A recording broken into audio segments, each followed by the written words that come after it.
No time to wait in long lines? Neither do most people heading to work. This is the kind of stop that actually fits your morning. Great lattes, energizing matcha, and house-made specialty drinks. Made to fill your day, not slow it down. Visit Maestro Coffee TX on Instagram for more information.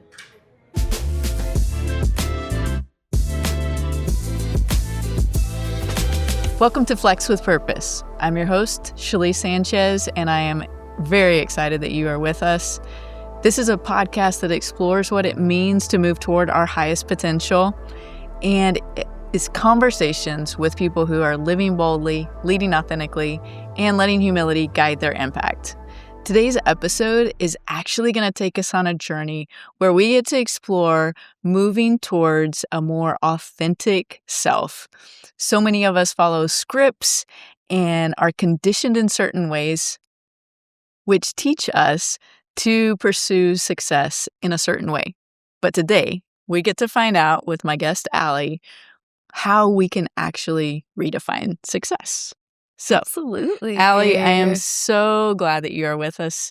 Thank you so much for saying yes to having this conversation and sharing your story and letting us all learn and grow together. Thank you. Thank you for the opportunity to share my story. And I mean, I never would have thought in a million years that I would be on a podcast sharing my story as well, because I guess I never really thought of it as something that could be like an inspiration or an influence for other people.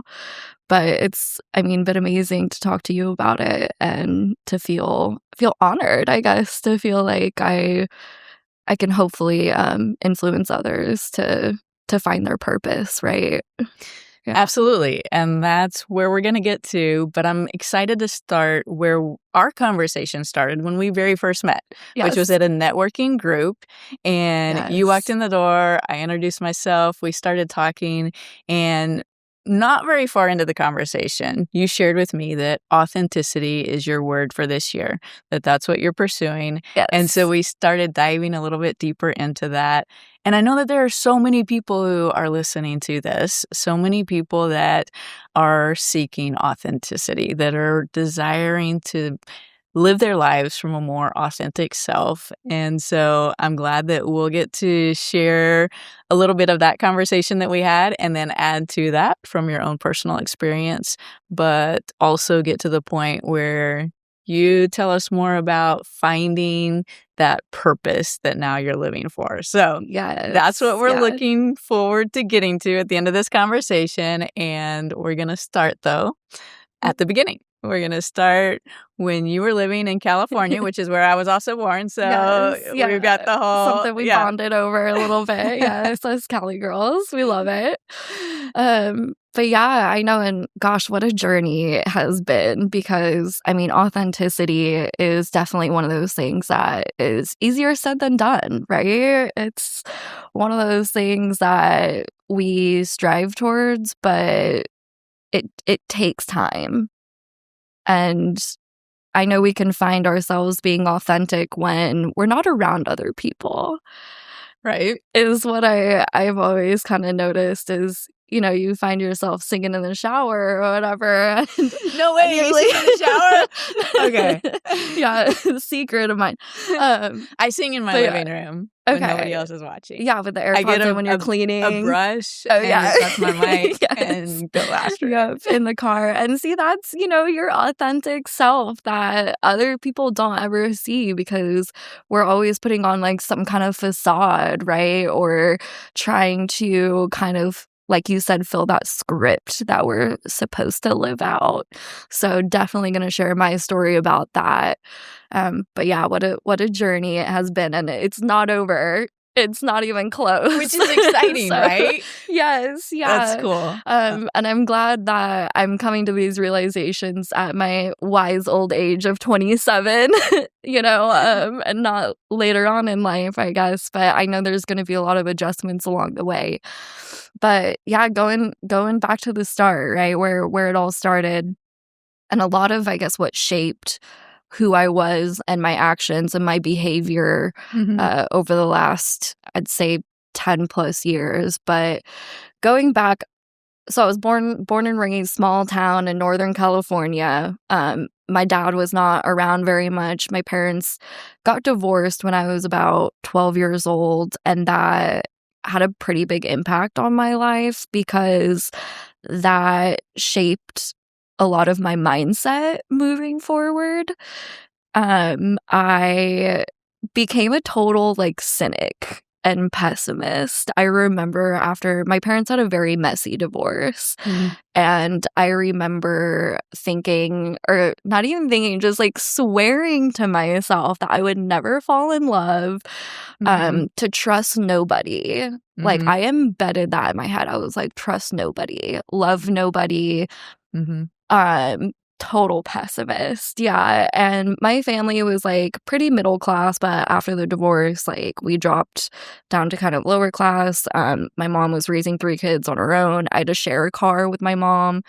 She ended up moving us to like a college prep school our junior year of high school, and it was very preppy for sure. I remember these kids driving like BMWs for their first cars, and I was having to share a car with my mom, and I was just so mad at life. Okay. Yeah, totally understandable. Like, I mean, I'm thinking unfair. You don't feel like you fit in. Yeah. Like you're different from everybody else. Exactly. Yeah. And these girls have like the Michael Kors purses as their backpacks, and like I just have like my Vans backpack and everything. I was like, trying to find my place, right? Like I guess any high school kid too, right? That's I guess pretty typical. But at the same time, I guess in the background, I'm also like, okay, life's unfair because my family doesn't have money like other people do. I'm mad about that. I'm mad that my parents are divorced. I'm just like, total pessimist, cynic. But I was like, okay, can I insert real quickly something that I learned because we've gotten to have several conversations now, and you shared more of your story with me, but I didn't know that we both had our parents separate and divorce when we were both 12. So were you 12? I was 12. Wow. Yeah, when my mom left with my 3 siblings and we moved 6 hours away. I was 12 years and your old. mom raised you and your siblings. Yes. Exactly. Entirely. So, Yep. On her own. Yeah. Dad was not involved whatsoever, not even financially. Well, I can say my dad was very minimally involved. Okay. Because I think that he did actually give a little bit of support. I might actually be wrong about that though. But it was, if there was any, it was very minimal. Very minimal, right. Yeah. So, and like at that age, that really makes a big impact on, I think, like how you kind of perceive the world growing up because that's, the age that you're trying to figure out who you are, figure out life, going into your late teens, like young adulthood and what you carry forward, and on your path. And so, how much that can impact you. And I swore to myself, like I felt like my purpose, I guess, in life at that moment was to make money. Okay. Like in high school, that's what you decided. Okay, yeah, because everybody's this is one going thing to that college. I can do. Yeah, and I was like, okay, like and a lot of girls like after high school, they're like, my purpose in life is to be a mom or be a wife. But I had already removed family and like love any of that like from my possibilities. Right. Exactly. Okay. So I was like, my purpose is not to be a mom. It's not to be a wife. It's it was to be, I was like, boss lady. I think that's what my purpose in life is to be. So striving for A, like a title, and B, like a financial goal that I figured, I guess, was defining success, because I was like, I'm going to be successful, I guess, was my purpose that I thought was that I'm striving towards. So I'm like, okay, what do you do to achieve that definition of success, right? And I was like, business school, that's what you do. So I moved to Orange County. I was 17 years old when I graduated high school, moved to Orange County, was some other girls from high school, and ended up moving to San Diego from there. That was kind of like, I don't know, I was just having fun out there, but found out Orange County was not for me. Ended up going to San Diego. Ended up going to San Diego State for my undergrad, the Fowler's College of Business. So got my undergrad in business. Okay. And got my first corporate job, right, with my business degree. So I was like, okay, because that's the next step. Okay. Get a corporate job. Yeah. Be a corporate girly. I hated it. It was awful. Okay. Yeah. You're like, oh, this is. It was like, this is not for me. Yeah. And also just finding that, I mean, the people I was working with too just weren't authentic. I was not authentic with myself. And I could tell the people were not authentic either because, and I guess how I can kind of tell that with people is as soon as you ask for a favor or as soon as you try to have, I guess, a genuine conversation with them. I'm choking on my words. You just, I don't know, you kind of see right through it. And you know that they're not there for you if you ever need a favor. Okay. So something that you said, though, really sparked my interest to go a little bit deeper into because you said, I know I wasn't authentic with myself. Yeah.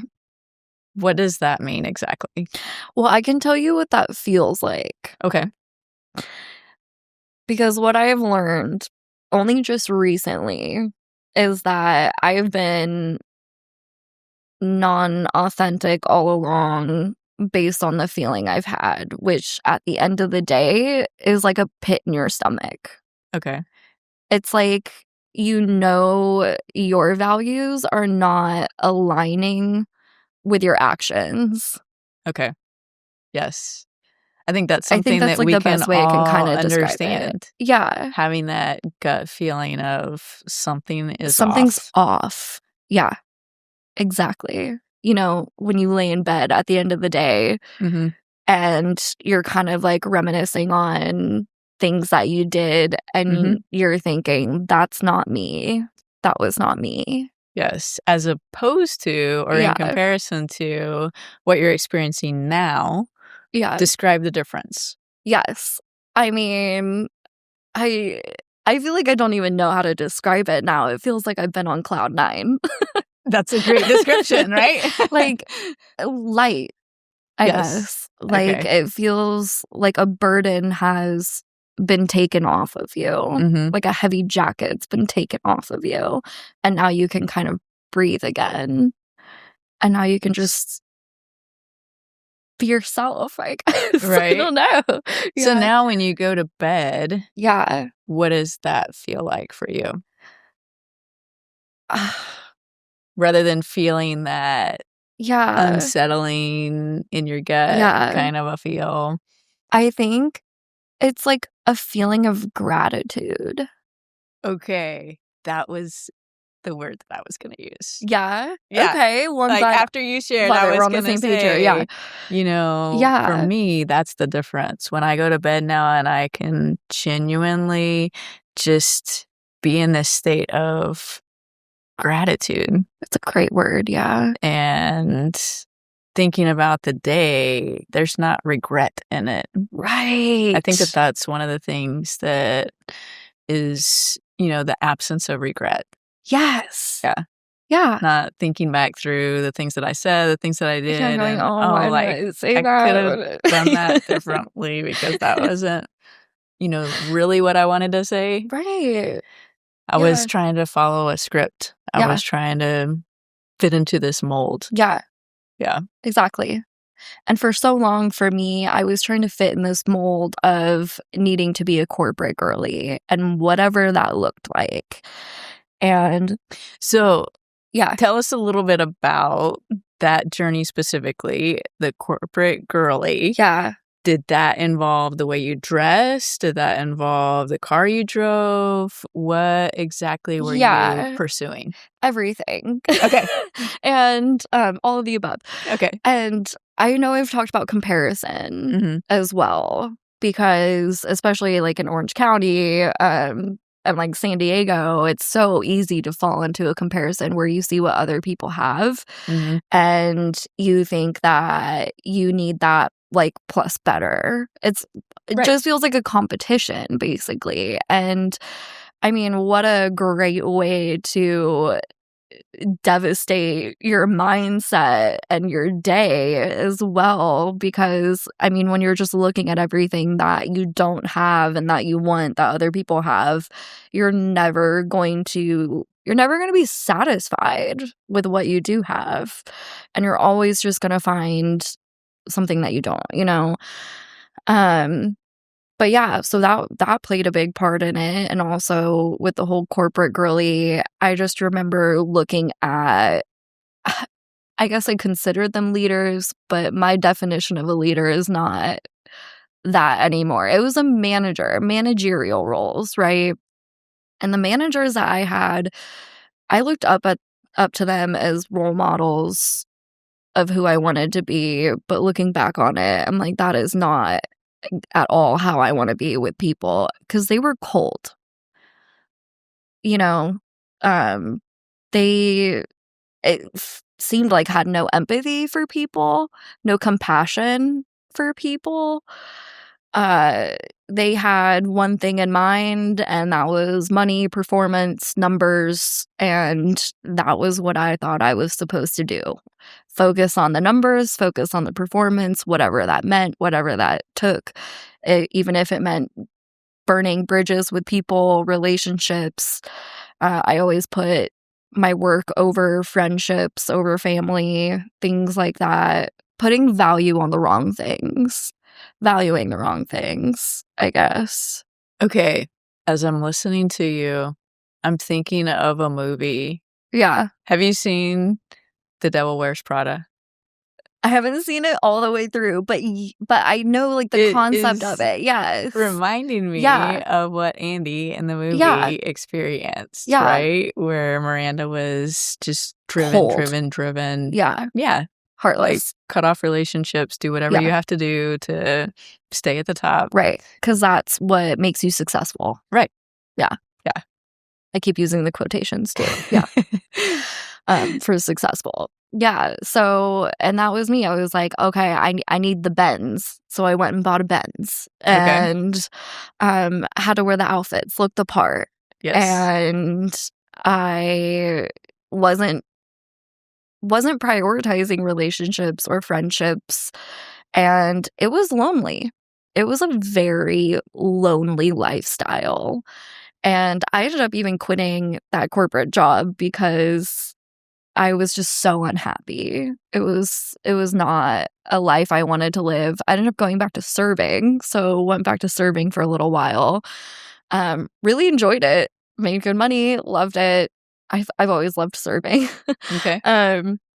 There's always been kind of good money in it too. But then I was like, okay, no, I need to get back on my path, right? The corporate girly path. And I ended up going out to Virginia to go take care of my grandmother for a couple months, and it was meant to be temporary. I ended up getting offered a pharmaceutical sales job out there that, I mean, yeah, a great corporate job, I was like, yes, this is what I've worked for, right? Like, this is what I've been working so hard to achieve and to where I've wanted to get, and was so excited, I guess, about it. And I mean, I'll get into it, but again, I didn't make any changes to my lifestyle as far as my relationships with people. Okay. And what I was valuing. So you were still viewing success as having a good paying job, having a title. Yep, the title. Yeah. Okay.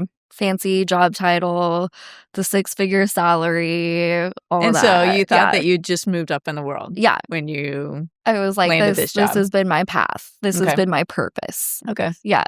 Still was convinced. You're like, yes, I've arrived. Yes. This is Yeah. it. Yeah. Okay. And I mean, to kind of jump to the moral of the story is that you can plan as much as you want in life, but if it is not meant to be, it will not work out. Okay. And I think people say that, and it might just kind of get brushed off. People are like, whatever. I've always been one to roll my eyes when people would tell me things like that, and now I am that person that's like going around telling everybody, like, you will find your purpose because it will find you, Okay. kind of thing. But yeah, to kind of go back to it, yeah, I was so excited to get this job. I had a terrible manager again, just cold, not compassionate. And it's funny because these jobs that I was in, like, they were sales jobs. Okay. And I mean, sales jobs are supposed to be the most empathetic, most compassionate jobs. You're supposed, like, you're taking care of people. And people should be your priority, not the sale. The sale should be because you've offered something that is like of value, right, for the customer, right? Yeah. But yeah, this manager just seemed like he didn't even really care about the main purpose of selling the drug in the pharmaceutical company was to help patients. exactly. That's the That's purpose the of it. focus, and it didn't feel like with that manager and like with that industry, it just didn't feel like that was so much the focus. But all at the same time, I had been on a self journey, battling that very negative mindset through all of this, still in that very pessimistic mindset, still believing that the world's out to get me and the world's unfair, and just kind of antisocial. I guess not even antisocial. I didn't want to like trust anybody. I had my guards up for so long, and I just started going to therapy. Okay. And was while you're in Virginia. Yes. Yeah. Okay. Trying to figure out, because I'd fallen into such a deep depression at this point. And that was kind of a reason I'd left San Diego too, was that, I mean, I had fallen in such a deep depression that I felt like I needed to change my environment. And I was just trying to figure out like where the depression was even coming from. Because I'm like, okay, 75-degree weather year round. I got my Benz. I got, this. Like, why am I so unhappy? Right. And I know why now, and a lot of it was because I wasn't being authentic to myself as well. And a big part of it was being so lonely. But yeah, so like as I moved to Virginia, I'm trying to change my environment, but I'm not making changes to my lifestyle or my mindset. So that's all staying the same. And so you're trying to change the external circumstances. Yes. Yeah. But the internal state is remaining the same. Remaining the same. Okay. And the depression is still there. Yeah. So the cause of the depression isn't the external factors. Right. Yeah. Okay. And money can't buy happiness, right? Right. Learn the hard way with that too. I mean, you can buy what you want and you can change your settings and whatever. And I mean, a lot of that's not really going to make a difference. But yeah, so I started going to therapy. And can you tell me, Ally, what was that point when you decided, I'm going to look for a therapist. I'm going to find a therapist? Because I had nobody to talk to. Okay. Schalee, that's what I mean. I'm like, I was lonely. I had nobody to talk to about things. And I was like, I felt bad. I was calling my mom all the time and probably just being like a total Debbie Downer to her all the time and a negative Nancy. And I think she was the one who actually maybe recommended it and was like, maybe you should see a therapist, And she's like, stop calling me. Okay. Love my mom, though. No, shout out to my mom for being great. You had the courage to do that? Yes. I'm thinking that took some courage on your part because might not have been something that I mean, I know the Especially first time that I contacted a therapist and reached out for help in that way, it was hard for me yeah. to How would you explain it? for me, it was a moment in my life when I had a close friend that I was really struggling to navigate some things that were going on, and the dynamics of the relationship were really tense. Mm. And so I reached out to a therapist thinking it would be good for me to have someone else speak into this situation and help me understand what's going on here. Outside perspective. Unknown to me, once I started talking to the therapist, then she started recognizing things that were going on in my marriage that I was totally blind to or ignoring, not wanting to acknowledge. Interesting. So it totally took a different turn for me, Yeah. which is another part of my story. We can come back to that maybe if it's relevant, but I'll stop there for now so that you can continue with what your journey with your therapist was like. I was just curious because I know it's interesting though. Because so it was more like, okay, I need to talk about these things with somebody other than my mom. Okay. I need somebody to talk to. Okay. And I think we're going kind of back to like your courage too. I think with going to therapy, there's like that stigma, I think, in society that's saying if you have to see a therapist, it's because there's something wrong with you. Okay. And I think that's something that people, I don't know, like shouldn't get caught up in, or I guess believe that stigma. And I think we're getting better, society as a whole is like getting better at being more mental health advocates and being more advocates for going to see a therapist, medications, things like that too, psychiatrists, which is great.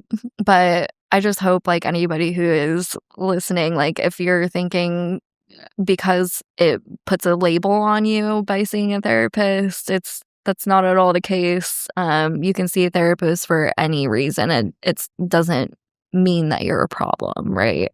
Right. Well, Yeah. to put a plug for humility in this conversation, this is a great place for it to land because as humility guides our decisions, it does open us up to the truth that we have our limitations, we have our weaknesses, that it's really good for us to ask other people for help. Yes. It doesn't make us weaker when we invite other people to guide us or to help us in a certain area. Absolutely. Yeah, don't look at it as a weakness because it's not. In fact, it's a strength. And that's where I was looking at things all wrong. It was part of my negative mindset that I had where I was like, I don't want help from anybody. I don't want to hear advice from anybody. I was just kind of shutting people out. But so started seeing this therapist. I actually really liked her. She was great. Shout out to Kayla. Yeah. Okay, great. Hope she's listening. Yeah. I mean, definitely Shout out share to Kayla. definitely share the episode with her. Yeah, because I mean, I can probably give her a lot of credit for finding my true purpose and what I feel is authentic to me, because I would just share my days with her. She would be like, how was your day? What was your highlight of your day? Whatever. Okay, well, let's not just say thank you to Kayla. Yeah. Let's say thank you to every therapist. Yes.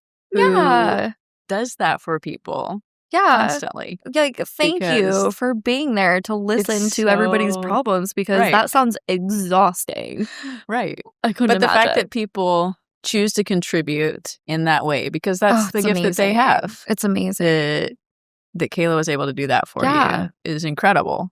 Incredible. And she found her purpose, right? In doing others. so and living out her purpose, she helped you find your purpose. And I think that that's something that is so powerful, is that it's contagious. It's reciprocal. It's a ripple effect that as we live in a place of authenticity more and more in an increasing measure, then that begins to positively impact other people and give them the freedom to do the same. Yeah. Oh, it's beautiful. Well said. Oh man, it's just like you led into it so beautifully. So that's good. Very good. Yeah. But yeah, definitely shout out to all the therapists out there. Love what you guys are doing. And yeah, she just would ask me about my days. And she was the one who had come to the conclusion that people were my purpose, essentially, like good, genuine interactions with people. So like what you and I had the first time we met, I loved it because we just jumped right into it. You know, we broke that surface level conversation real quick. And I think that's where we just connected so quickly.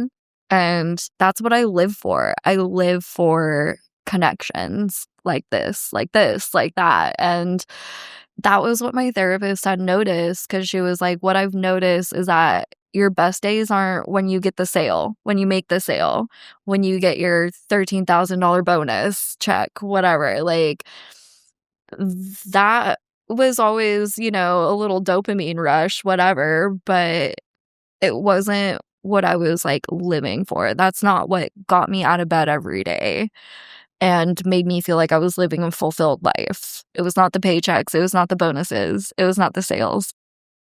It was the genuine connections, the interactions. Yeah. Okay. So this is reminding me to give a shout out to another connection with someone that I'm going to take an opportunity right now to do this. Yep. Okay. Yep.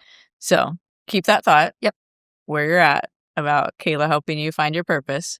But I'm going to give a shout out right now to Jennifer, who is a partner with Flex with Purpose.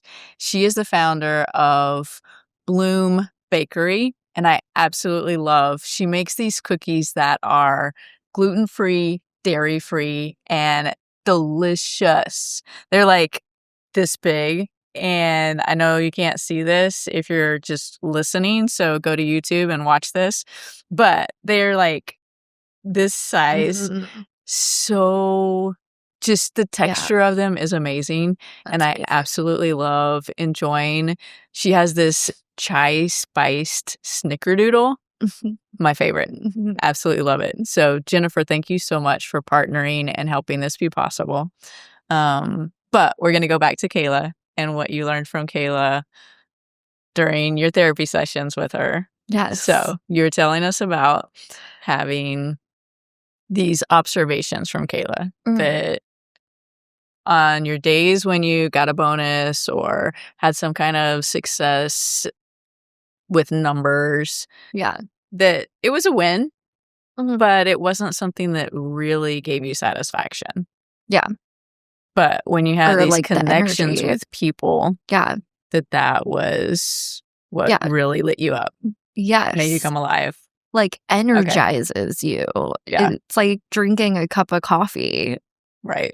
Which I love coffee. So I'm like, And you referred back to the first time that we met. And I mean, that's the kind of feeling that it gives, is like this, wow, that is just like so life-giving. Yeah, exactly. And I feel like I can't even like put it into words. I'm not very good at like articulating my feelings very well, but and it was an interesting observation that she made, because I at first was like, no way. That's no.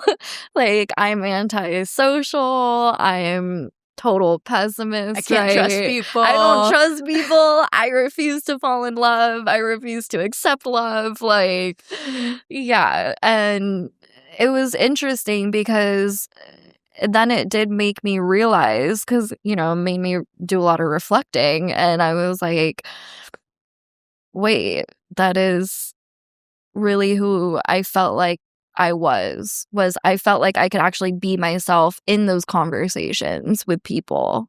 Okay. As well. So I think that's like what energized me so much in these conversations. Was the authenticity. Was the authenticity. Exactly. It wasn't being a script of like a salesperson as well, you know, and having the purpose of making a sale, whatever. It was more of like having, this connection with somebody that you don't just share with anybody. And I also, interestingly, I did notice that my sales actually had gone up Okay. when I was having more authentic conversations with people. Yeah. And as a natural result. Yes. And it made me even realize I was approaching sales all wrong, you know, by living off a script and feeling like I had to live off of a script and a bigger script as far as having to get a business degree and get a corporate job and get a sales job or whatever, do this, like have that title. Again, just following that script, all of it. And then I actually got all of it taken away from me. So the fancy job title, the 6-figure salary, all that got taken away, ripped out from underneath me. Okay. What happened? Whoa. Yeah. What is that part of the story like? Yeah. Because, you know, authenticity shows the highs and lows of our story. Yes. There's highs and lows in every single story. Yeah. And the lows, I think, are the most important. Right. Yes. I will say. Yeah. But it's vulnerable to share the lows, right? Yeah. It's much easier to share the highs. Right. And I have no problem sharing my lows because of what came out of it and how much good has come out of it, out of the lows. Like this low especially really needed to happen. Mm-hmm. And I was that your thought in the moment, though? It's like when it happened, were you like, yes, this is exactly what I needed? I know. So I'm like, I try not to like really share this with a lot of people because of, I think, the stigma of it and the label that people put on it. But I got a DUI. Yeah, I was drinking and driving. I know what I did was wrong. So grateful nobody got hurt. Mm-hmm. So given the situation, it was, I mean, all of it was a blessing. Okay. All of it was. Right. There were no crashes. Nobody got hurt. Did get a DUI. In the moment. Yeah, and I just want to pause and say for anyone who's listening who also has experienced that, because there are listeners who will be able to relate to that. And what you're saying, you know, you were grateful for isn't the same for every story. Yeah. Because it has been, the results were different for some people. Yeah. It could have been so much worse. Right. And so I think that just being able to understand that one decision or one moment of our stories doesn't define us. Yes. Regardless of what the results were. Yeah. Regardless of what that, you know, turned out to be, that moment doesn't define us. Yeah. I don't think we should be judged based off of our worst mistake. Exactly. But I think it's about how you react. Yes. That's the most important part. Yes. Not necessarily the mistake you made, but how you deal with it and how you move forward. Yes. Did you learn from your mistake? Exactly. You know, I definitely learned my mistake from my mistake. I don't drink anymore, which honestly has been the best thing that's ever happened to me. Before, I never really had a reason to stop drinking because I was like, I got my shit together, right? Yeah. Like, I got a 6-figure job. Everything's going great. Yeah, I started my master's degree. Yeah. Started my MBA and was 4.0 student. Like, so of course I was like gonna go out and party and everything too. I felt like I would tell myself that I earned it, that I deserved it. Yeah. You know, like, Absolutely. I deserved these drinks. Yeah, because this is.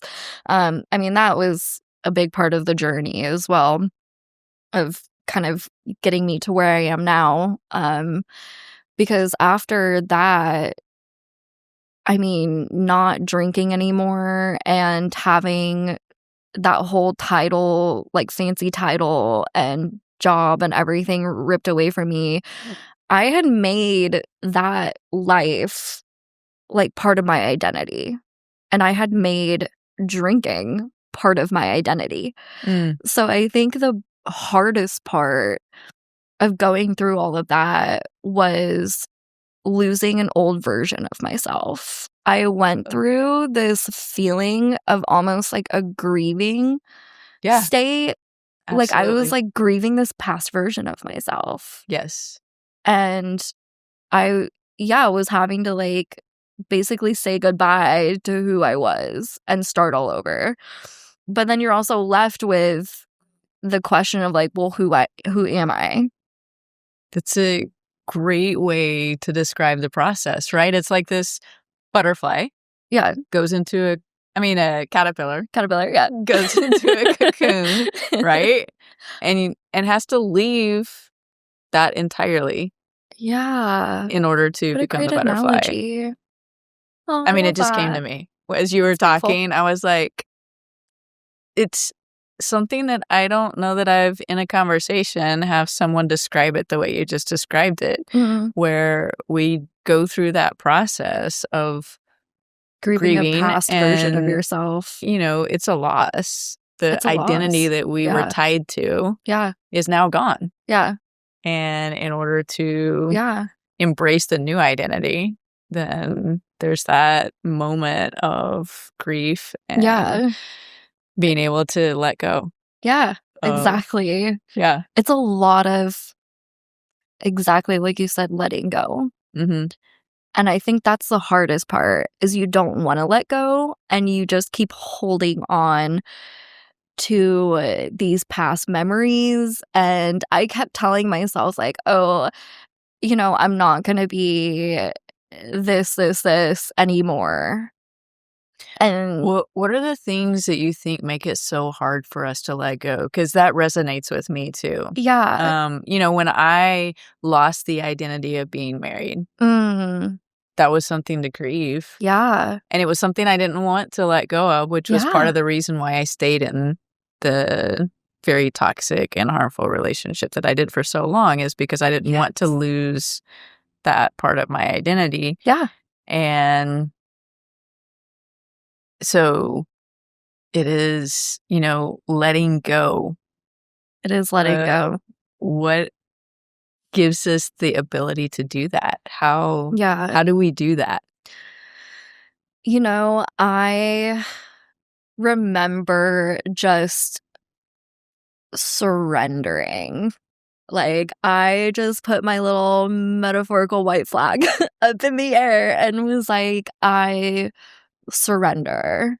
And to kind of bring it on to like a spiritual level too, like the feeling that I had when I had gotten arrested after getting pulled over. They arrested me, took me to jail. I remember being in the back of the cop car and feeling this some sort of peace. A peace that I have never felt before. And it's hard to describe it. But it almost felt like it was like God and the universe just kind of telling me like, this needs to happen for what's coming next. Wow. And I just decided to surrender and decided to just put full trust in what's going to come next. That is powerful, Ally. Super powerful. So I want to pause in this moment for our listeners and give them a chance. If they're in a circumstance right now or in a moment where surrender is the best next step for them, that Let they go. can receive that. Yeah. And I want you to repeat again what that moment was like for you so that they can hear it as they choose to surrender. Yeah. So it's a feeling tell of us peace. again. Yeah. Yeah. Total feeling of peace. Feeling like that weight has been lifted. Mm-hmm. And you said something so just exactly, I think, the right way when you said that this needs to happen for what's yes. coming. Yes. I think is the way you said it. Yeah. Right? Right. And just so knowing, it's a that moment of this is what- opening you up to something actually better, something better. right? And realizing that life that I was living was not meant for me. And I needed that DUI to happen.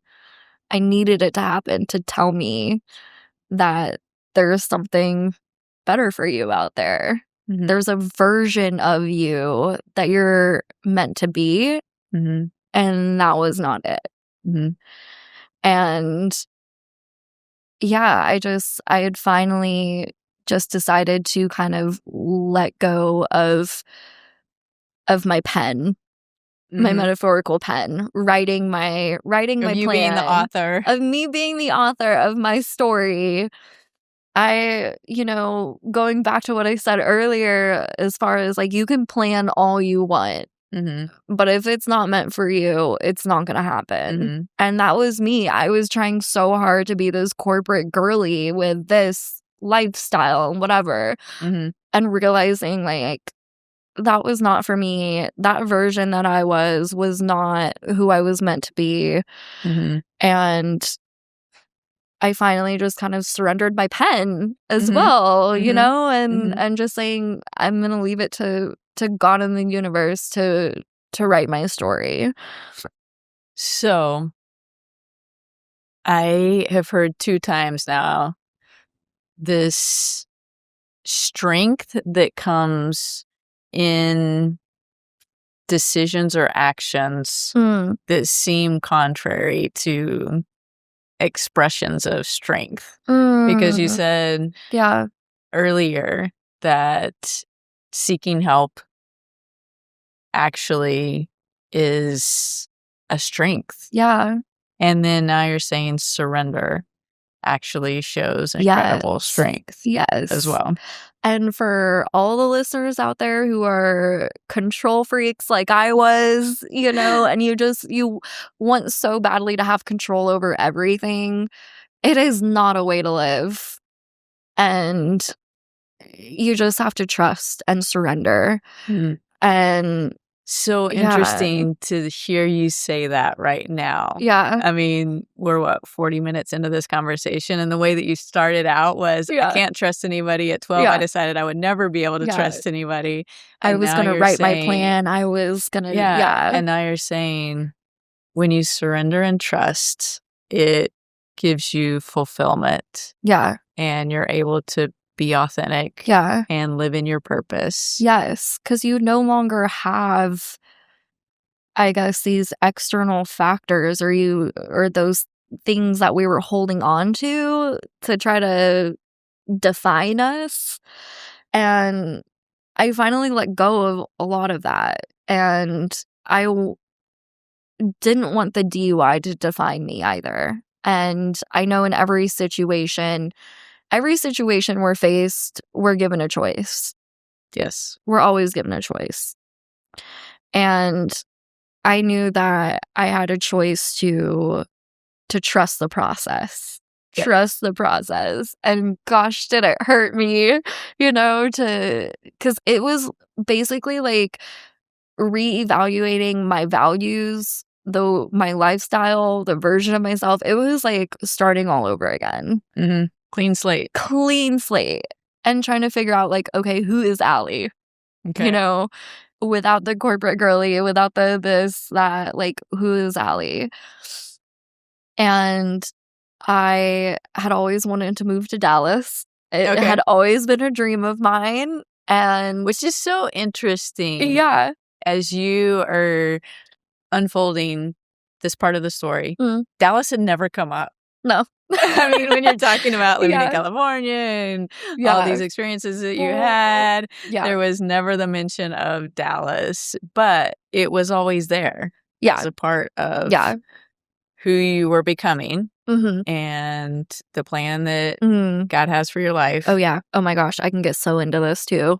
And 'Cause yeah. so Yeah. that was the moment when you were able to see that part of your story. Yes. I love puzzles. Okay, so this is Yeah. just making me Okay. think of It gives when me you have this chills. puzzle and there's Yeah. all these pieces and you've been waiting for this one piece. Yeah. Like you can't figure out where this one Mhm. piece is. Like you haven't been able to find it in the, Mhm. and then all of a sudden You like, don't even think it oh, belongs. this is the piece. This is the one that goes right Yeah, here, yeah. So it's Yeah. like, okay, bam, all of a sudden now you're able to see that desire to live in Dallas Yeah. is actually a part of your story. Yes. Like, So okay. it's so weird when you trust the process and Mhm. when you give a little faith, Mhm. you realize that things work out in the weirdest, most mysterious ways. And to bring Dallas, I love that word, mysterious. Mysterious, Yes, yes. The alchemy, I feel like, behind it, But to bring Dallas into it, so when I was in San Diego and right before, so I had gone to Virginia, I said to go for a couple months to take care of my grandmother. Yes. Yeah, you did. I was planning on moving to Dallas. Oh. I was not planning on staying in Virginia. So my plan was I was going to move or just go out to Virginia for a couple months, but I had been applying for jobs out in Dallas and I had a plan. I had a plan. I had an apartment lined up. I had a job lined Here up. in Dallas. Yes. Yeah. But you detoured to go help your grandmother. But then I got offered a job offered the other job out there. Okay. And what a twist to yeah, this story. and the job out I'm so glad that you brought all of that out. Yeah, so the puzzle pieces, like you're saying. Yeah. I was gonna work for Ally Financial out here in Dallas, and they were offering me $60K, and the job in Virginia was offering me $120. So twice the amount. So that's why I was like, oh, I'm taking the job in Virginia, I mean, obvious, no brainer, right? yeah. Especially since at the time, that was my goal, was to get there, and so to have a like, 6-figure. Yeah, it was salary. It was part of my plan, know. Oh yeah. And even though Dallas was part of my plan, I was like, oh no, so I took the job in Virginia, did that for a little over 2 years before I got fired because of the DUI. And then it felt like part of me getting the DUI and everything was to make me the version that I was meant to be in Dallas. Mm-hmm. I think that the reason I got offered the job out in Virginia was because God and the universe were saying, you're not ready to go to Dallas yet. We need you to be at a certain state, of mind and everything before you get there. And you had to meet that makes sense. Kayla. Yeah. Sorry. No, it's all good. And you met Kayla in Virginia. Right. Which brought you to knowing your purpose. Yes. So, I mean, the connection with her was an important part of you becoming who you are. I mean, the whole couple years that I was in Virginia played such a big role, I think, in who I am now. It was definitely a journey. And I was so grateful I met Kayla and experienced what I did while I was there. And then getting everything taken away from me, but then revealing an opportunity. So, but you also said that moment of having everything taken away helped to shape who you are today. Yeah. What are some of those ways? I'm thinking of some ways possibly, but I want you to be able to share what that did for you to help you become who you are. Yeah. So I basically was fresh start, right? Fresh slate. And I was thinking, do I want to try to go back to being that corporate girly, find that 6-figure job again? everything. Drinking was already removed, though, after I got the DUI. I was like, never again. That was one of the first decisions. Not drinking anymore. But as far as, like, picking a career, I can't go back to pharmaceutical sales. So you can't have a DUI in pharmacy. So I couldn't go back to that job. But then I was kind of like, what do I want to do? Like, clean slate and move into Dallas. You know, I knew that part. I knew I wanted to move to Dallas. But I was like, what? I don't know. I had a lot of figuring out as far as like who I want to be as this new version of myself. Now I'm given the opportunity. That's the thing, is like all these opportunities opened up. And I had been applying for a bunch of jobs, getting rejected left and right. I mean, I probably applied for like 80 jobs and nothing. 80 is a lot. That's Ally. A lot of jobs. I can't tell you how time consuming it was. Okay, so you decided you were going to move to Dallas. Every resume, yeah. And applied for a whole lot of jobs. Yeah. And so I ended up flying out here for a week in December. Okay. And I went to a career fair out here. Okay. And I ended up meeting this lady while I was out here. And at the career fair.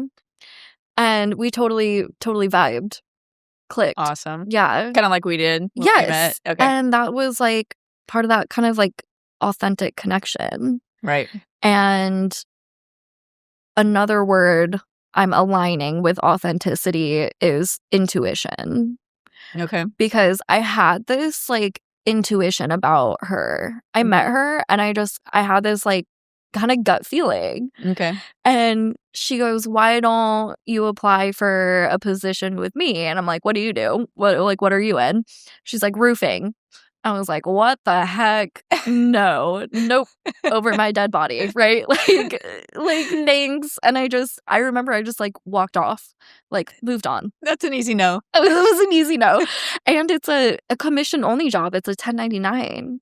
Oh, really? So wow. There's no base salary or anything. Like, that's so you have really different from what you had before.